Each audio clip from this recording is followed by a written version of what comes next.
എല്ലാവരുടെ മനസ്സിൽ വരുന്ന കുറേ ചോദ്യങ്ങളുണ്ട് ബയോളജിയായിട്ട് ബന്ധപ്പെട്ടിട്ട്, പ്രത്യേകിച്ച് ഹ്യൂമൻ ബീങ്സിനായിട്ട് ബന്ധപ്പെട്ടിട്ട്. എങ്ങനെയാണ് മനുഷ്യന്മാർ ഇന്ന് കാണുന്ന രീതിയിൽ ഡെവലപ്പ് ചെയ്ത് വന്നത്? എന്തുകൊണ്ടാണ് ജിറാഫിന് മാത്രം ഇത്ര ലോങ് നെക്ക് ഉള്ളത്? അല്ലേ? നമ്മൾ ഉറങ്ങുന്ന സമയത്ത് നമ്മളുടെ ബ്രീത്തിങ്ങിനെ എങ്ങനെയാണ് നമ്മളുടെ ബ്രെയിൻ കൺട്രോൾ ചെയ്യുന്നത്? ഇങ്ങനെ പല ചോദ്യങ്ങളും പല ആൾക്കാരുടെ മനസ്സിലുണ്ടാവും.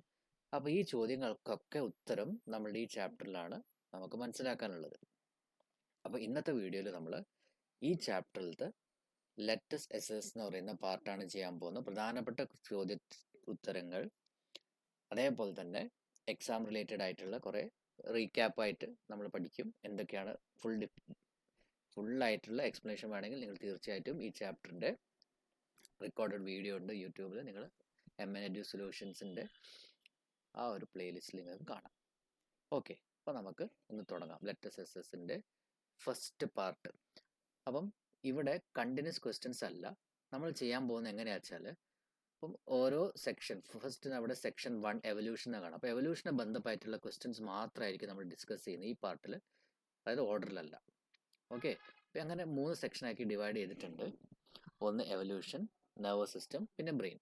അപ്പോൾ ആ ഓരോ 3 സെക്ഷൻസിൻ്റെ എന്താണ് ഹെഡിങ് വരുന്നത്, അതിനായിട്ട് ബന്ധപ്പെട്ടുള്ള ക്വസ്റ്റ്യൻസ് നമ്മൾ ഒരുമിച്ച് ഡിസ്കസ് ചെയ്യുന്നതായിരിക്കും. ഓക്കെ, അപ്പോൾ ഇവിടെ ഹ്യൂമൻ എവല്യൂഷനെ ബേസ് ചെയ്തിട്ടുള്ള 2 ഇല്ലസ്ട്രേഷൻസ് അല്ലെങ്കിൽ ചിത്രങ്ങൾ കാണിച്ചിട്ടുണ്ട്. അപ്പം നമ്മളെ അടുത്ത് ചോദിച്ചത്, based on theory of natural selection find out the correct one and explain the reason. അപ്പം ഇവിടെ ഒരു കോമൺ ആൻസെസ്റ്റർ ഉണ്ട്. ആ കോമൺ ആൻസെസ്റ്ററാണ് മങ്കീസും അതേപോലെ ഹ്യൂമൻ ബീങ്സും ഫോം ചെയ്തിട്ടുള്ളത്. ഇതാണോ ശരി, അല്ലെങ്കിൽ മങ്കീസ് നേരെ ഹ്യൂമൻസ് ഉണ്ടായതാണോ? അല്ലേ? അത് ആണെങ്കിൽ ഏതാ കറക്റ്റ് ഓപ്ഷൻ, അതിൻ്റെ റീസൺ എന്താണ്, അതാണ് നമ്മളടുത്ത് ചോദിച്ചത്. ഓക്കെ, അപ്പോൾ ഈ ചിത്രം നിങ്ങളോട് നോക്കാം. അപ്പം ഒരിക്കലും നമ്മളൊരു കാര്യം ഈ രീതിയിൽ വിശ്വസിക്കരുത്. കാരണം ഒരിക്കലും ഹ്യൂമൻ ബീങ്സ് ഡയറക്റ്റ് ആയിട്ട് മങ്കീസിൻ്റെ എന്തല്ല, കണ്ടിന്യൂഷൻ അല്ല. അത് ഇൻകറക്റ്റ് ആണത്. ഓക്കെ, പൊതുവെയുള്ള ധാരണ അതാണ്. ഹ്യൂമൻ ബീങ്സ് ഡയറക്റ്റ് ആയിട്ടൊരു മങ്കീസിൻ്റെ എവല്യൂഷനായിട്ട് വന്ന ഭാഗങ്ങളാണെന്നുള്ള അല്ല. നേരെ മറിച്ച് ശരിക്കുള്ള ഐഡിയ എങ്ങനെയാണെന്ന് വെച്ചാൽ, ഹ്യൂമൻ ബീങ്സിനും അതേപോലെ നമ്മൾ ഇന്ന് കാണുന്ന മങ്കീസും കുരങ്ങന്മാർക്കും ഒരു കോമൺ ആൻസെസ്റ്റർ ഉണ്ടെന്നാണ് പറയുന്നത്. ഓക്കെ, ഒരു കോമൺ ആൻസെസ്റ്റർ നമ്മൾ ഷെയർ ചെയ്യുന്നുണ്ട്. അല്ലാതെ ഡയറക്റ്റ് ആയിട്ട് ഇപ്പം നമ്മൾ കാണുന്ന മങ്കീസിൻ്റെ കസിൻസ് അല്ലെങ്കിൽ ഡയറക്റ്റ് ആയിട്ട് അതിൽ നിന്നുണ്ടായതെന്നുള്ള നമ്മൾ ഒരിക്കലും വിശ്വസിക്കരുത്. പക്ഷേ ഈ 2 എണ്ണത്തിനും ഒരു പ്രത്യേകത എന്തുണ്ട്, കോമൺ ആൻസെസ്റ്റർ ഉണ്ട്. പിന്നെ അത് മാത്രമല്ല, മങ്കീസ് ആണെങ്കിലും അതേപോലെ ഹ്യൂമൻസ് ആണെങ്കിലും ഇവരുടെ എവല്യൂഷണറി പാത്ത് ഡിഫറെൻ്റ് ആണ്, വ്യത്യാസമുണ്ട്. ഓക്കെ, അപ്പോൾ according to Darwin's theory of natural selection, humans and modern monkeys evolve from a common ancestor. അത് നമ്മളിപ്പം പറഞ്ഞത്. ഒരിക്കലും ഹ്യൂമൻ ബീങ്സ് എന്തല്ല, മങ്കീസിൽ നിന്ന് ഡയറക്റ്റ് ആയിട്ട് ഇവോൾവ് ചെയ്തതല്ല. അതുകൊണ്ട് നമ്മളുടെ കറക്റ്റ് ഓപ്ഷൻ എന്താണ്, എ ആണ്. ഓക്കെ, മനസ്സിലായല്ലോ. ഇനി സെക്കൻഡ് ക്വസ്റ്റ്യൻസ്, ഡോൾഫിൻസിൻ്റെ ബ്രെയിന് ഹ്യൂമൻ ബ്രെയിൻസിനെ കാട്ടി വലുതാണ്.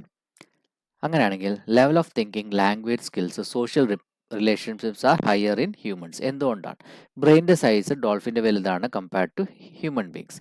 പക്ഷേ ഹ്യൂമൻ ബീങ്സിൻ്റെ ലെവൽ ഓഫ് തിങ്കിങ്ങും ലാംഗ്വേജ് സ്കില്ലും സോഷ്യൽ റിലേഷൻഷിപ്പൊക്കെ കൂടുതലാണ് ഇവരെ കാട്ടി.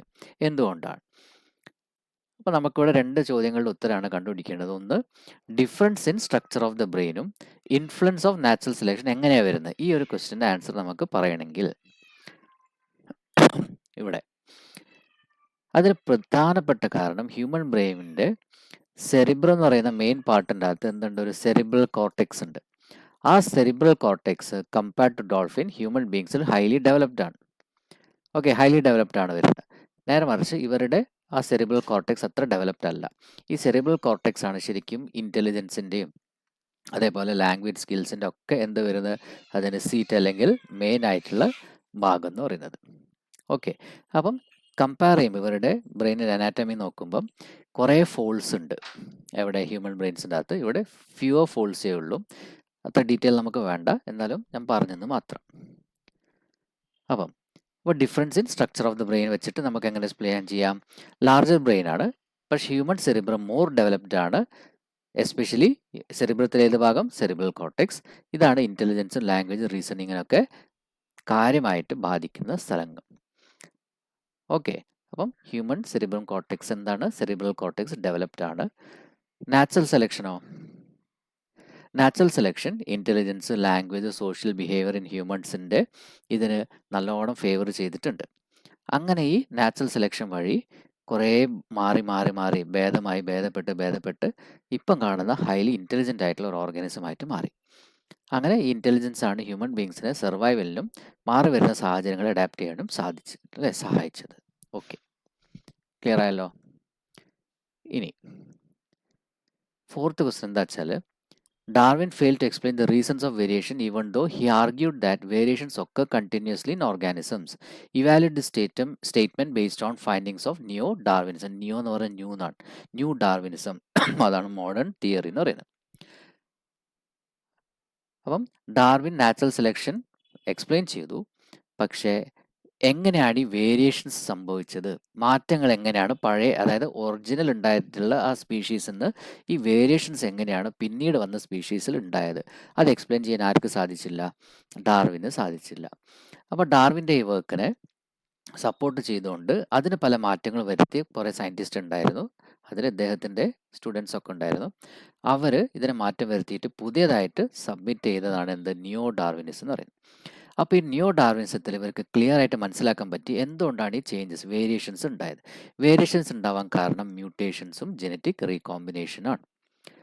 ഓക്കെ, അപ്പോൾ നിങ്ങൾ കൊറോണ കാലത്ത് ഉള്ള ആൾക്കാരാണെങ്കിൽ നിങ്ങൾക്ക് മനസ്സിലായിട്ടുണ്ടാകും മ്യൂട്ടേഷൻ എന്താണല്ലേ, വ്യതിയാനം, മാറ്റങ്ങൾ വരാം. അപ്പം ജനറ്റിക്സിൽ വരുന്ന ഒരു ടേമാണ് മ്യൂട്ടേഷൻസ്, ജീൻസിൽ മാറ്റങ്ങൾ സംഭവിക്കുക. അതാണ് ഈ വേരിയേഷൻസ് കാരണം എന്ന് ഈ ന്യൂ ഡാർവിനിസം തിയറത്തിൽ കൂടെ കൂടുതൽ മനസ്സിലായി. ഓക്കെ, അപ്പം മ്യൂട്ടേഷൻ എന്താണ്? സഡൻ ഇൻഹെറിറ്റബിൾ ചേഞ്ചസ് ആണ് മ്യൂട്ടേഷൻ എന്ന് പറയുന്നത്. അപ്പം സഡനായിട്ട് നമ്മൾ വിചാരിക്കാതെ തന്നെ പെട്ടെന്ന് എന്തെങ്കിലും കാരണം കൊണ്ട് ജീൻസിൽ വന്ന മാറ്റം, അതാണ് മ്യൂട്ടേഷൻ. ജനറ്റിക് റീകോമ്പിനേഷൻ, അപ്പോൾ സെക്ഷൽ റീപ്രൊഡക്ഷൻ്റെ സമയത്ത് പുതിയ കോമ്പിനേഷൻസ് ഉണ്ടാവും അല്ലേ, ഫാദറിൻ്റെ അടുത്തും മദറിൻ്റെ അടുത്തുള്ള ഡിഫറെൻ്റ് ആയിരിക്കും ജീൻസ്, അത് വേറൊരു തരത്തിലായിരിക്കും കമ്പൈൻ ചെയ്യുന്നത്, അതാണ് ജനറ്റിക് റീകോമ്പിനേഷൻ എന്ന് പറയുന്നത്. അങ്ങനെ ജനറ്റിക് റീകോമ്പിനേഷൻ നടക്കുമ്പം അവിടെ ഫാദറിനും മദറിനും ഇല്ലാത്ത ചില ക്യാരക്ടേഴ്സ് പുതിയതായിട്ട് വരാം, അതാണ് ജനറ്റിക് റീകോമ്പിനേഷൻ എന്ന് പറയുന്നത്. ഈ വരുന്ന മാറ്റങ്ങൾ ഒരു ജനറേഷനും അടുത്ത ജനറേഷനും പാസും ചെയ്യും. These variations R inherited. Natural selections act on favourable variations. Natural selection act ചെയ്തത് ഫേവറബിൾ ആയിട്ടുള്ള, അതായത് ഒരു ഓർഗാനിസത്തിന് ജീവിക്കാൻ അനുയോജ്യമായിട്ടുള്ള വേരിയേഷന് സഹായിക്കും, ആക്ട് ചെയ്യും. അങ്ങനെ കംപ്ലീറ്റ് ആയിട്ട് ന്യൂ ഡാർവിനിസം എവല്യൂഷൻ എക്സ്പ്ലെയിൻ ചെയ്യുന്നുണ്ട്. മനസ്സിലായല്ലോ? ഓക്കെ, ഇനി ഇവിടെ ഓർഡറിലല്ല പറഞ്ഞ 1, 2, 4, പിന്നെ 7ാമത്തെ ചോദ്യമാണ് എവല്യൂഷന് ബന്ധപ്പെട്ടത്. അതാണ് ഓർഡറിലല്ലാത്ത ക്വസ്റ്റ്യൻ നമ്പർ നിങ്ങൾക്ക് കാണാൻ പറ്റുന്നത്. അപ്പം ഫോസിൽസ് നിന്ന് കിട്ടിയ ഇൻഫർമേഷൻ നമ്മൾ നോക്കുമ്പം കുറച്ച് ഹ്യൂമൻ ഇൻസെസ്റ്റേഴ്സും അവരുടെ ക്യാരക്ടറിസ്റ്റിക്സും നമുക്കിവിടെ തന്നിട്ടുണ്ട്.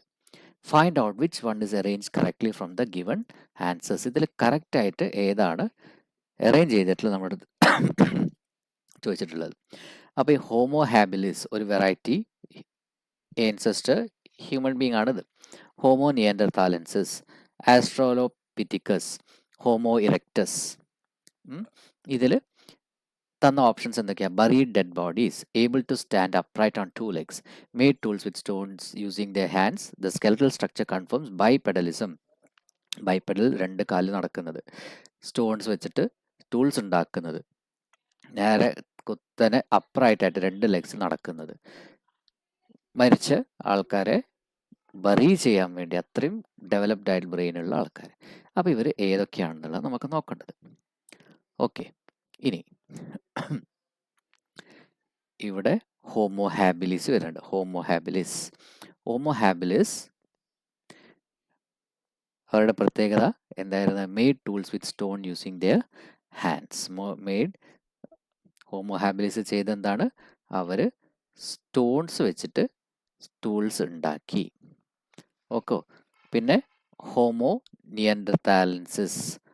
നിയൻഡർതാൽ എന്ന് പറയുന്ന കുറച്ചും കൂടി ബ്രെയിൻ ഡെവലപ്പ് ചെയ്ത ലിവിങ് തിങ്സ് ആയിരുന്നു. അവർ ചെയ്തെന്താ വെച്ചാൽ അവരുടെ ഡെഡ് ആയിട്ടുള്ള പേഴ്സൺസിനെ ബറി ചെയ്യാൻ അവർ തുടങ്ങി. ആസ്ട്രാലോപിത്തിക്കസിന്റെ പ്രത്യേകത, ആസ്ട്രാലോപിത്തിക്കസ് ചെയ്ത് എന്താ വെച്ചാൽ the skeletal able to stand upright on 2 legs. 2 ലെഗ്സിലും അവർക്ക് നിൽക്കാൻ സാധിച്ചു ആണോ? അല്ലെങ്കിൽ സ്കെൽറ്റൽ സ്ട്രക്ചർ കൺഫേംസ് ബൈപെഡലിസം ആണോ? ബൈപെഡലിസം ആണ്, ഇവിടെ 2 legs ആണ് അല്ലേ? അപ്പോൾ സ്കെൽറ്റൽ സ്ട്രക്ചർ നമുക്ക് മനസ്സിലായി, അവർ 2 കാലിൽ നടന്ന ആളുകളാണ് എന്നുള്ളത്. ഓക്കെ, അപ്പോൾ ഇതിലേതാ കറക്റ്റ്? ഇതാണ് കറക്റ്റ്. ഓക്കെ, ഇതാണ് കറക്റ്റ്. ബൈപെഡൽ, അതായത് 2 കാലുകളാണ് ഇവർക്ക് ഉണ്ടായിരുന്നുള്ളത്, നമുക്ക് കൺഫേം ചെയ്യാൻ സാധിച്ചു. അതാണ് തുടക്കം അല്ലേ? പിന്നെ ഹോമോ ഇറക്റ്റസ്, ഇറക്റ്റ് പറഞ്ഞാൽ എന്താ? നേരെ നിൽക്കാൻ സാധിക്കുന്നത്. അപ്പോൾ അതാണ് അപ്രൈറ്റ് എന്ന് പറയുന്നത്. ഓക്കെ, നേരെ നിൽക്കാൻ സാധിക്കുന്ന, നമ്മളുടെ പോലെ 2 കാലിൽ വളവൊന്നുമില്ലാതെ നോർമൽ കണ്ടീഷൻ നടക്കാൻ പറ്റുന്ന ആൾക്കാർ, അവരാണ് ഹോമോ ഇറക്റ്റസ് എന്ന് പറയുന്നത്. ഓക്കെ, അപ്പോൾ ഇതാണ് കറക്റ്റ്. അപ്പം ഇതിൽ വരുന്ന ഏറ്റവും യോജ്യമായിട്ടുള്ള ഓപ്ഷൻ ഏതാ? ബി ആണ്. എ തേർഡ്, ബി 1, അതേപോലെ സി 4ാമത്തത്, ഡി 2ാമത്തത്. ഓക്കെ, ഇനി ഇതിൽ വരും എവല്യൂഷൻ്റെ. ഓക്കെ, ഇനി 9ാമത്തെ ക്വസ്റ്റ്യൻ ആണ് ഇതിൽ വരുന്നത്. അപ്പം നമ്മുടെ അടുത്ത് ആ കംപ്ലീറ്റ് ടേബിളിലാണ് പറഞ്ഞത്, കുറേ ഓപ്ഷൻസ് തന്നിട്ടുണ്ട്. അത് ലാമാർക്കിസത്തിൽ വരുന്നതാണ്, ഡാർവിനിസത്തിൽ വരുന്നതാണ്. നമ്മുടെ അടുത്ത് കറക്റ്റ് ഐഡന്റിഫൈ ചെയ്ത് ക്ലാസിഫൈ ചെയ്യാനാണ് പറഞ്ഞത്. Only long neck giraffe survive. Long നെക്കുള്ള ജിറാഫ് മാത്രമാണ് എന്ത് ചെയ്ത്? സർവൈവ് ചെയ്തെന്നാണ് പറഞ്ഞത്. അപ്പോൾ ഇവിടെ പറഞ്ഞു, ഞാനിപ്പോൾ ഇത് എക്സ്പ്ലെയിൻ ചെയ്യുമ്പോൾ നമുക്ക് പറയാം. ഒരു ചിത്രം ഇവിടെ ഉണ്ട് സൈഡിൽ, ശരിക്കും നിങ്ങൾ നോക്കി മനസ്സിലാക്കാം. ലാമാർക്കിസം പറഞ്ഞ എന്താ? ലാമാർക്കിസം പറഞ്ഞ എന്താ വെച്ചാൽ, ഷോർട്ട് നെക്ഡ് ജിറാഫായിരുന്നു അവരുടെ ഫസ്റ്റ് അല്ലെങ്കിൽ ആദ്യത്തെ തലമുറകൾ ഉണ്ടായിരുന്നത്. അങ്ങനെ താഴത്തുള്ള ഇലകളൊക്കെ തീർന്നപ്പം ജിറാഫ് അതിൻ്റെ കഴുത്തിൻ്റെ ഭാഗം കൂടുതൽ യൂസ് ചെയ്യാൻ തുടങ്ങിയതുകൊണ്ട് എല്ലാ ജിറാഫിൻ്റെയും നെക്ക് അങ്ങോട്ട് നീളം കൂടാൻ തുടങ്ങി. പിന്നെ അത് അടുത്ത ജനറേഷനിലേക്ക് കൈമാറി വന്നു എന്നാണ് പറഞ്ഞത്. ഓക്കെ, ഡാർവിനിസം പറഞ്ഞത് എന്താ വെച്ചാൽ, ഷോർട്ട് നെക്കും ലോങ് നെക്കുള്ള ജിറാഫ് ഉണ്ടായിരുന്നു. അതിൽ ലോങ് നെക്കുള്ള ജിറാഫിന് ഉയരത്തുനിന്ന് അല്ലേ, താഴത്ത് ഇലകളൊക്കെ തീർന്നിട്ടുണ്ടെങ്കിൽ മരത്തിന് മുകളിൽ അവർക്ക് മുകളിലുള്ള ഇലകൾ തിന്നാൻ സാധിച്ചു. അതുകൊണ്ട് അവർ സർവൈവ് ചെയ്തു. അവർക്ക് ഫേവറബിൾ ആയിട്ടുള്ളൊരു വേരിയേഷൻസ് ആണ് ഉണ്ടായത്, അവർ സർവൈവ് ചെയ്തു. പക്ഷേ ഷോർട്ട് നെക്കുള്ള ജിറാഫിന് അൺഫേവറബിൾ ആയിട്ടുള്ള ഒരു സിറ്റുവേഷൻ ആയതുകൊണ്ട് അവർ നശിച്ചുപോയി. അതാണ് ഡാർവിൻ പറഞ്ഞത്. എന്നിട്ട് ഈ കൈമാറ്റം വന്ന്, അല്ലെങ്കിൽ ഈ ചേഞ്ച്, ലോങ് നെക്കുള്ള ഒരു സംഭവം, അത് അടുത്ത ജനറേഷനിലും കൂടി പാസ് ഔട്ട് ചെയ്തു വന്നു. അങ്ങനെ ഇന്ന് കാണുന്ന ജിറാഫ് നീളം കൂടിയ നെക്കുള്ള ജിറാഫായി മാറി. അതാണ് ഡാർവിൻ പറഞ്ഞത്. ഓക്കെ, അപ്പം only long next giraffe survive, ഏതിലായിരിക്കും അത് വരുന്നത്? ഇവിടെ അല്ലേ. അപ്പം നേരത്തെ പറഞ്ഞു, ഡാർവിനിസത്തിൽ ലോങ്ങും ഷോർട്ടും ഉള്ള ജിറാഫ് ഉണ്ടായിരുന്നു, ലോങ് നെക്കുള്ള ജിറാഫ് മാത്രമാണ് ജീവിച്ചു വന്നതെന്ന് പറഞ്ഞു. അപ്പം ഇവിടെയാണത് വരുന്നത്, ഓൺലി. അപ്പം ഞാൻ ജസ്റ്റ് ഇവിടെ മാത്രം എഴുതി വെക്കാം കേട്ടോ, നിങ്ങൾ കംപ്ലീറ്റ് ചെയ്താൽ മതി. Only long neck giraffe survive എന്താണ്? ഡാർവിനിസത്തിൽ വരുന്നതാണ്. Okay, Darwinism. Use and disuse, ഇവിടെ ഇവർ കഴുത്ത് കൂടുതൽ ഉപയോഗിക്കാൻ തുടങ്ങിയത് നീളം കൂടിയെന്നാണ് ആര് പറഞ്ഞത്? ലാമാർക്ക് എന്ന് പറഞ്ഞത്. അപ്പോൾ അത് ലാമാർക്കിസത്തിൽ വരുന്നതാണ്. ഓക്കെ, നാച്ചുറൽ സെലക്ഷൻ നമ്മൾ ഡാർവിൻ്റെ കേസിൽ പറഞ്ഞു, നേച്ചർ ഇവർക്ക് ഇങ്ങനെ ഒരു ഇത് തന്ന്, അപ്പോൾ നാച്ചുറലായിട്ട് അവരുടെ ആ ഒരു പ്രത്യേകത കാരണം അവർ ജീവിക്കാൻ തുടങ്ങി. അപ്പോൾ നാച്ചുറൽ സെലക്ഷൻ വഴിയാണ് ആ ഒരു ഗ്രൂപ്പ് ഓഫ് ജിറാഫ് തുടർന്നു പോയത്. അപ്പോൾ അത് നാച്ചുറൽ സെലക്ഷൻ ഏതാണ്? ഡാർവിനിസത്താണ്. Okay, Darwinism. Variations acquired in the life span, ജീവിതകാലത്ത് ഒരു ഓർഗനിസം ജീവിക്കുമ്പം അവർക്ക് എക്വയർ ചെയ്ത വേരിയേഷൻസ് ആണ്. അതാണ് നമ്മളുടെ ഇവിടെ ഫസ്റ്റ് ലാമാർക്ക് പറഞ്ഞല്ലേ, നീളം കൂടി എന്നുള്ളത്. അത് അവർക്ക് കണ്ടിന്യൂ ചെയ്ത് വന്നതൊന്നുമല്ല, അവർ അവരുടെ ജീവിതത്തിൽ ആവശ്യം വന്നപ്പോൾ ഉപയോഗിച്ചതാണ്. അപ്പോൾ അത് വരുന്ന എവിടെയാണ്? ലാമാർക്കിസത്തിലാണ്. Lamarckism. Through continuous use giraffes necks elongates, continuous ആയിട്ട് യൂസ് ചെയ്യുന്നതുകൊണ്ട് ജിറാഫിന് നീളം കൂടി, കഴുത്തിന് നീളം കൂടി. ആരാണത് പറഞ്ഞത്? ലാമാർക്കല്ലേ. അപ്പോൾ ഇത് എൽ നേതാ, ലാമാർക്കിസ് ആണത്. ഇൻഹെറിറ്റൻസ് ഓഫ് വേരിയേഷൻസ് വന്നു. അപ്പോൾ ഇവിടെ നീളം കൂടിയ ജിറാഫ് ഉണ്ടായിരുന്നു, അവർ സർവൈവ് ചെയ്തു. അവരുടെ ആ പ്രത്യേകത അവരുടെ അടുത്ത വേറെ ജനറേഷനിലേക്കും പോയി. അപ്പോൾ അതേതാണ്? ഡാർവിനിസ് ആണ്. ക്ലിയർ ആയല്ലോ? ഓക്കെ, ഇനി സെക്കൻഡ് സെക്ഷൻ നെർവസ് സിസ്റ്റത്തിനെ ബേസ് ചെയ്തിട്ടാണ്. അപ്പോൾ എന്തായി നെർവസ് സിസ്റ്റം? ജസ്റ്റ് ഒന്ന് റിവൈസ് ചെയ്ത് പോവാം. അപ്പോൾ നമ്മളുടെ ഡെയിലി ലൈഫിൽ നമ്മൾ ചൂടൊരു ഒബ്ജക്റ്റ് തൊട്ട് കഴിഞ്ഞാൽ അറിയാതെ തന്നെ നമ്മൾ കൈ അതിൻ്റെ വിരലവിടെ എടുത്ത് മാറ്റുന്നുണ്ട് അല്ലേ, നമ്മൾ താഴെ പറയുന്നൊന്നുമില്ല, പക്ഷെ ഓട്ടോമാറ്റിക്കായിട്ട് നമ്മളവിടെ ചെയ്യുന്നുണ്ട്. അപ്പം 2 ടേംസ് നിങ്ങളിവിടെ പ്രത്യേകം ശ്രദ്ധിക്കേണ്ടത് എന്താ വെച്ചാൽ, നമ്മളുടെ കൈ ചൂടുള്ള ഒബ്ജക്റ്റ് തൊടാൻ പോകുന്നത് അല്ല തൊട്ടു എന്ന് പറഞ്ഞു. അപ്പോൾ ആ ചൂടുള്ള ഒബ്ജക്റ്റ് ആണ് അവിടെ നമ്മൾ എന്ത് പറയുന്നത്, സ്റ്റിമുലായി എന്ന് പറയുന്നത്. കൈ എടുത്ത് മാറ്റുന്നതാണ് എന്ത്, റെസ്പോൺസ് എന്ന് പറയുന്നത്. ഓക്കെ, അപ്പോൾ ഒരു സ്റ്റിമുലസിനെ റെസ്പോൺസായിട്ട് ബന്ധപ്പെട്ടിട്ടുള്ള കാര്യങ്ങളാണ് നെർവസ് സിസ്റ്റത്തിൽ നമ്മൾ പഠിക്കുന്നത്. അപ്പോൾ നെർവസ് സിസ്റ്റത്തിൻ്റെ പാഠങ്ങളൊക്കെ ഉണ്ട്. അത് നിങ്ങൾ ഡീറ്റെയിൽ ആയിട്ട് ഞാൻ എടുത്ത വീഡിയോ തീർച്ചയായിട്ടും കാണാം, അതിൽ എക്സ്പ്ലനേഷൻ ഉണ്ടാവും. ഓക്കെ, അപ്പം നമ്മുടെ അടുത്ത് ഇവിടെ അതിന് കാരണമായിട്ടുള്ള അല്ലെങ്കിൽ എന്തുകൊണ്ടാണെന്നൊന്നും ചോദിച്ചിട്ടില്ല. നമ്മൾ ഓൾറെഡി പഠിച്ച കാര്യമാണ്. ഈ സ്റ്റിമുലസിന് റെസ്പോൺസിനൊക്കെ കാരണക്കാരൻ നമ്മുടെ ബോഡിയിലുള്ള ഒരു പ്രത്യേക തരത്തിലുള്ള ഒരു സെല്ലാണ്, അതാണ് ന്യൂറോൺ എന്ന് പറയുന്നത്. നമ്മുടെ അടുത്ത് ചോദിച്ചത് ന്യൂറോണിനെ നമ്മൾ റീഡ്രോ ചെയ്തിട്ട് അതിൽ ഈ പറഞ്ഞ ഭാഗങ്ങളൊക്കെ മാർക്ക് ചെയ്യാൻ വേണ്ടിയിട്ടാണ്. ഇതാണ് നമ്മളുടെ neuron. The part of the neuron that receive impulses from the edges neuron. തൊട്ടടുത്തുള്ള ന്യൂറോണിന് ഇമ്പൾസ് അല്ലെങ്കിൽ ആ മെസ്സേജസ് സ്വീകരിക്കുന്ന ഭാഗം ഏതാണ്, അത് ഇവിടെയാണ് അല്ലേ. അത് നമ്മൾ എന്താ പറയുന്നത്, ഡെൻഡ്രൈറ്റ് എന്ന് പറയും. Dendrite. Okay, part that contains neuro transmitter. അപ്പോൾ ഒരു ന്യൂറോണിന് മറ്റേ ന്യൂറോണിലേക്ക് അല്ലെങ്കിൽ ഒരു ന്യൂറോണിന് മസിൽ സെൽസിലേക്ക് ഈ മെസ്സേജ് എത്തണം, എന്നാൽ മാത്രമേ നമ്മൾ എന്ത് ചെയ്യുള്ളൂ, കൈ പുറത്തേക്ക് വലിക്കുന്ന പുറകോട്ട് വലിക്കുന്ന ഫംഗ്ഷൻ ചെയ്യുള്ളൂ. അവിടെ ഭാഗമാണ് ന്യൂറോ ട്രാൻസ്മിറ്റർ. ഈ ഇമ്പൾസ്, നെർവ് ഇമ്പൾസിനെ അല്ലെങ്കിൽ മെസ്സേജിനെ അടുത്ത പാർട്ടിലേക്ക് കൈമാറ്റം ചെയ്യുന്നത്. അതെവിടെയാ, ഇതിൻ്റെ അവസാനം കാണുന്ന ഈ സ്ട്രക്ചേഴ്സിനാണ് അല്ലേ. അതാണ് നമ്മൾ സിനാപ്റ്റിക് നോബ് എന്ന് പറയുന്നത്.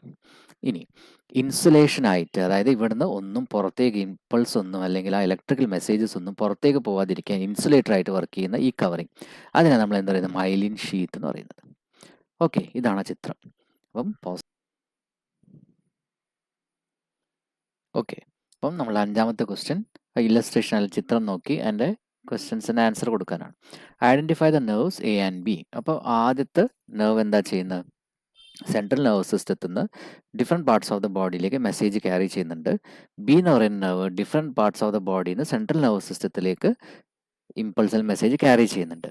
അപ്പം ഈ നെർവ്സ് ഏതാണെന്നാണ് പേര് നമ്മളടുത്ത് ചോദിച്ചത്.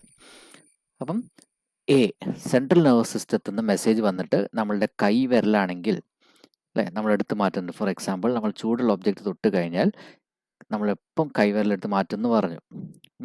അപ്പോൾ മോട്ടോർ ന്യൂറോൺസ് അല്ലെ മോട്ടോർ നെർവ്സ് ആണ് എന്ത് ചെയ്യുന്നത്, കൈ നമ്മളെ അവിടെ നിന്ന് എടുത്ത് മാറ്റാൻ ഹെൽപ്പ് ചെയ്യുന്നത്. മോട്ടോറിൻ്റെ മൂവ്മെൻറ്റ് എന്നുള്ളതാണ് അർത്ഥം.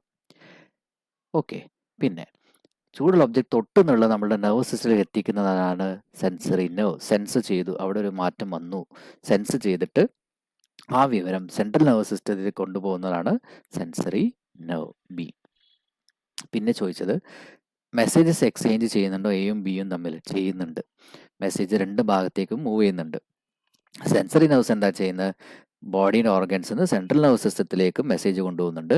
മോട്ടോർ നെർവ്സ് സെൻട്രൽ നെർവസ് സിസ്റ്റത്തിന് മസിൽസിലേക്കോ അല്ലെങ്കിൽ ഗ്ലാൻഡ് സെൽസിലേക്കോ മെസ്സേജ് തിരിച്ച് കൊണ്ടുപോകുന്നുണ്ട്, വേണ്ട റെസ്പോൺസ് ചെയ്യിപ്പിക്കുന്നുണ്ട്. ഓക്കെ, ഇനി a table that includes the parts of spinal cord and their function is given below. Arrange column B appropriately in accordance with the column A of the table. അപ്പോൾ central canal, white matter, dorsal root, grey matter. ഇതിൻ്റെയൊക്കെ പ്രത്യേകത, neurons with myelin sheath are numerous, transmit impulses to the spinal cord, fluid present here nourishes the spinal cord, transmit impulses to different parts of the body, cell body of neurons are numerous അല്ലേ, numerous. അപ്പോൾ ഇതാണ് ചോദ്യം. അപ്പം ഇത് match ചെയ്യാനാണ് പറഞ്ഞത്. അപ്പോൾ ഈ സെൻട്രൽ കനാൽ എന്താ, സെൻട്രൽ കനാൽ ഇപ്പോൾ സ്പൈനൽ കോഡ് ചിത്രം നിങ്ങൾ കണ്ടിട്ടുണ്ടാവും. അതിൻ്റെ ഇങ്ങനെ ഒരു ഡിസ്ക് ഷേപ്പ് സ്ട്രക്ചറിൻ്റെ ഇവിടെ നടുവിലൊരു ഹോൾ പോലത്തെ സ്ട്രക്ചർ ഉണ്ട്. ഇതാണ് എന്ത്, ഇതിനാണ് നമ്മൾ സെൻട്രൽ കനാൽ എന്ന് പറയുന്നത്. സെൻട്രൽ കനാൽ, അതാണ് സെൻട്രൽ കനാൽ. അപ്പോൾ ഈ സെൻട്രൽ കനാലിൻ്റെ അകത്തുള്ളൊരു ഫ്ലൂയിഡ് ഉണ്ട്. ആ ഫ്ലൂയിഡ് എന്ത് ചെയ്യുന്നുണ്ട്, സ്പൈനൽ കോഡിന് ആവശ്യമുള്ള നറിഷ്മെൻറ്റ്, ന്യൂട്രിയൻസ് എത്തിച്ചു കൊടുക്കുന്നുണ്ട്. അപ്പം സെൻട്രൽ കനാൽ എന്താണ്, ഫ്ലൂയിഡ് ഉള്ള ഒരു ഭാഗമാണ്. വൈറ്റ് മാറ്റർ, വൈറ്റ് മാറ്റർ പ്രത്യേകത എന്താ വെച്ചാൽ അവിടെയുള്ള ന്യൂറോൺസിന് ചുറ്റും മൈലിൻ ഷീറ്റ് ഉണ്ടാവും. കവറിങ് നേരത്തെ കണ്ടതാണല്ലേ, മൈലിൻ ഷീറ്റ് ധാരാളം ഉണ്ടാവും. ഡോർസൽ റൂട്ട്, ഡോർസൽ റൂട്ട് ചെയ്യുന്നത് എന്താ വെച്ചാൽ സ്പൈനൽ കോഡിലേക്ക് മെസ്സേജസ് അയച്ചു കൊടുക്കുക അല്ലേ, ഗേറ്റ് കീപ്പർ പോലെ ആവശ്യമുള്ള സമയത്ത് മെസ്സേജസ് അയച്ചു കൊടുക്കുന്ന പണിയാണ് ഡോർസൽ റൂട്ടിന്. Transmit impulses to the spinal cord. Grey matter, ഇപ്പം ബ്രെയിൻ സെൽസിൻ്റെ അകത്ത് അവിടെ ഉള്ള ന്യൂറോൺസിന് എന്തില്ല, മെയിൻലി ബ്രെയിൻ മാത്രമല്ല, ഞാനൊരു എക്സാമ്പിൾ പറഞ്ഞെന്ന് മാത്രം. അവിടെ മൈലിൻ ഷീറ്റ് കവറിങ് ഇല്ല, അല്ലേ? മൈലിൻ ഷീറ്റ് കവറിങ് കാണൂല. അപ്പം ഇവിടെ സെൽ ബോഡിയുടെ എണ്ണം കൂടുതലായിരിക്കും എന്ന് പറയും. അപ്പോൾ cell body of neurons are numerous. Cell body ധാരാളം കാണാൻ പറ്റും. ഓക്കെ, അപ്പം അതിന് ആൻസറിൻ്റെ സമ്മറി ഇവിടെ കൊടുത്തിട്ടുണ്ട്. അത് നോക്കി മനസ്സിലാക്കി ചെയ്യാം. ഓക്കെ, ഇനി നമ്മൾ നെക്സ്റ്റ് ക്വസ്റ്റ്യനിലേക്ക് പോവാം. അവസാനത്തെ സെക്ഷൻ ബ്രെയിനിൻ്റെ ഭാഗം. അവിടെ 8ാമത്തെ ക്വസ്റ്റ്യൻ ആണ് വരുന്നത്. Examine the information mentioned in the boxes labeled as PQRS. Identify the part of the brain associated with them and choose the correct answer. Maintaining homeostasis, balance ഒക്കെ മെയിൻറ്റെയിൻ ചെയ്തിട്ട് പോകുന്നത് ആരാണ്? പ്രൊവൈഡ് സെൻസറി എക്സ്പീരിയൻസസ്, നമ്മൾ കാണുന്നുണ്ട്, കേട്ടുന്നുണ്ട്, നമ്മളുടെ 5 census ഉണ്ടല്ലോ, ആ sensory experience provide ചെയ്യുന്നത് ആരാണ്? Relay station of impulses, impulse ഒരു ഭാഗത്ത് മറ്റേ ഭാഗത്ത് എത്തിച്ചു കൊടുക്കുക, അതാരാണ് ചെയ്യുന്നത്? Controls the rate of ventilation, ശ്വാസമായിട്ട് ബന്ധപ്പെട്ട കാര്യങ്ങളും അതൊക്കെ ആരാണ് കൺട്രോൾ ചെയ്യുന്നത്? അപ്പം 4 ഓപ്ഷൻസ് ഉണ്ട്. അപ്പം ഹോമിയോസ്റ്റാസിസ് മെയിൻറ്റെയിൻ ചെയ്യുന്നത് ആരാണ്? അതേപോലെ തന്നെ സെൻസറി എക്സ്പീരിയൻസസ് നമുക്ക് മനസ്സിലാക്കി തരുന്നത് ആരാണ്? ആ ക്വസ്റ്റ്യൻസ് ആണ്. ഓക്കെ, അപ്പം നമ്മൾ ഓൾറെഡി പഠിച്ചു കഴിഞ്ഞതാണ്. ഹൈപ്പോതലാമസ് ആണ് നമ്മളുടെ ഹോമിയോസ്റ്റാസിസിനെ അല്ലെങ്കിൽ ബോഡീൻ്റെ ആ ബാലൻസിനൊക്കെ മെയിൻറ്റെയിൻ ചെയ്യാൻ ഹെൽപ്പ് ചെയ്യുന്നത്. ഓക്കെ, പിന്നെ വരുന്നത് പ്രൊവൈഡ്സ് സെൻസറി എക്സ്പീരിയൻസസ്. നമ്മൾ ഒബ്ജക്റ്റിനെ കണ്ടു കഴിഞ്ഞാൽ അതെന്താണ് തിരിച്ചറിയാനും ആരുടെ സൗണ്ടാണ്, ആരാണ് സൗണ്ട് എന്നുള്ളത് നമുക്ക് തിരിച്ചറിയാനൊക്കെ ഹെൽപ്പ് ചെയ്യുന്നത് സെറിബ്രമാണ്. ഓക്കെ, സെറിബ്രമാണ് അതിനെ നമ്മൾ ഹെൽപ്പ് ചെയ്യുന്നത്. റിലേ സ്റ്റേഷൻ ഓഫ് ഇമ്പൾസസ്, ഇമ്പൾസിനെ ആവശ്യമുള്ള സാധനം മാത്രം ബ്രെയിനിലേക്ക് വിടാം, അല്ലെങ്കിൽ ബ്രെയിൻ ബ്ലോക്ക് ആവും, അല്ലേ? അങ്ങനെ റിലേ സ്റ്റേഷനാക്കി ആക്ട് ചെയ്യുന്നതാണ് തലാമസ് എന്ന് പറഞ്ഞ part. Thalamus. Control the rate of ventilation, നമ്മളിപ്പോൾ ഉറങ്ങുമ്പോൾ നമ്മളുടെ ബ്രീതിങ് റേറ്റിനൊക്കെ കൺട്രോൾ ചെയ്യുന്നത് ഈ പോൺസ് ആണ്, അല്ലേ? നമ്മൾ ചിലപ്പം ഉറങ്ങിക്കഴിഞ്ഞാൽ നമ്മൾ ബ്രീത്ത് ചെയ്യാൻ മറന്നു പോകും. അപ്പം നമ്മളുടെ ആ ഒരു അൺകോൺഷ്യസ് സ്റ്റേറ്റിലൊക്കെ നമ്മൾ അറിയാതെ തന്നെ നമ്മളുടെ ബ്രീത്തിങ്ങിനൊക്കെ കൺട്രോൾ ചെയ്യുന്നത് ഈ പോൺസ് ആണ്. അപ്പം ഇതിൽ കറക്റ്റ് ഓപ്ഷൻ ഏതാ? ഓപ്ഷൻ സി ആണ്. മനസ്സിലായല്ലോ? അപ്പം ഇതോടെ നമ്മളുടെ ആ വീഡിയോയിലെ ക്വസ്റ്റ്യൻസ് അവസാനിച്ചു. നിങ്ങൾക്ക് എന്തെങ്കിലും ഡൗട്ട് ഉണ്ടെങ്കിൽ തീർച്ചയായിട്ടും കമൻറ്റ് സെക്ഷനിൽ നിങ്ങൾക്ക് ചോദിക്കാം. എൻ്റെ വീഡിയോ ഇഷ്ടപ്പെട്ടിട്ടുണ്ടെങ്കിൽ തീർച്ചയായും ലൈക്കും ഷെയറും സബ്സ്ക്രൈബും ചെയ്യാം. Thank you.